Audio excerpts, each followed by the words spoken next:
Un petit format en aparté presque, qui nous fait quitter la stricte chronologie de nos épisodes habituels pour un saut bien plus loin dans le texte, puisque là nous sommes dans le livre des Nombres, dans une section de lecture que l'on appelle la Paracha Nasso, et ceci parce que, il y a 2 ou 3 semaines, j'ai été amené à commenter cela à la synagogue, et depuis, cet aspect de l'étude me trotte dans la tête.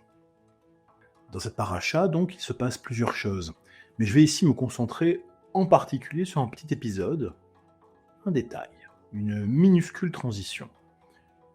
On est dans les grands passages législatifs de la Torah, et il y a d'abord un moment où on décrit ce qu'il faut faire quand une femme est soupçonnée d'adultère.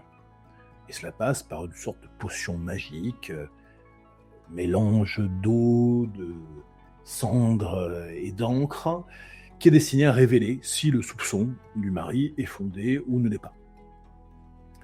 Et immédiatement après ça, on parle du naziréat. Le naziréat, c'est une pratique consistant à se mettre à part de la société, à renoncer au vin, à se laisser pousser les cheveux et la barbe, et à vivre une vie contemplative et de prière. On devient alors un nazir, et le nazir peut être un guerrier, auquel cas on a quelque chose qui se rapproche du guerrier sacré, du templier, du paladin. Ou alors ça peut être une sorte d'ermite, et donc là on est sur le moine contemplatif, le mystique, l'anachorète. Mais ce qui est intéressant ici, en tout cas ce qui m'intéresse particulièrement, c'est l'articulation entre l'adultère et le naziréat. Pourquoi est-ce que juste après les lois qui concernent des déboires conjugaux et des drames familiaux, on place la loi sur le nazir?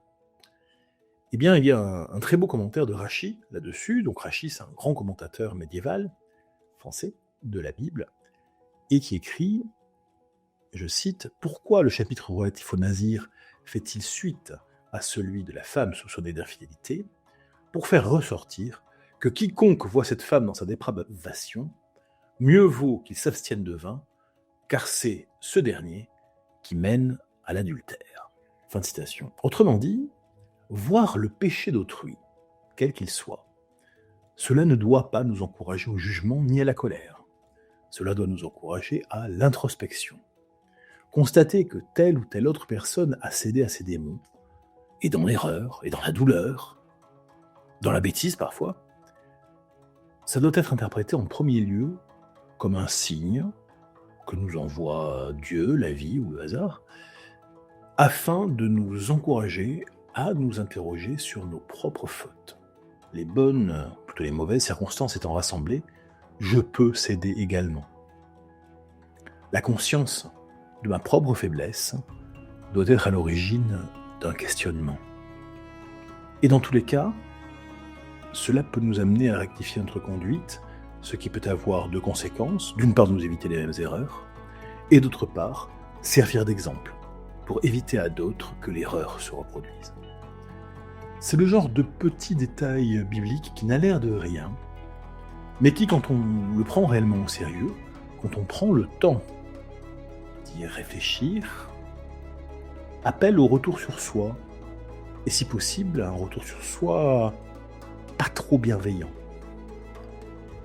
Cela appelle par exemple à nous demander quand, pour la dernière fois, ayant constaté la faiblesse d'autrui, cela nous a inspiré une critique de nous-mêmes plutôt qu'un jugement négatif.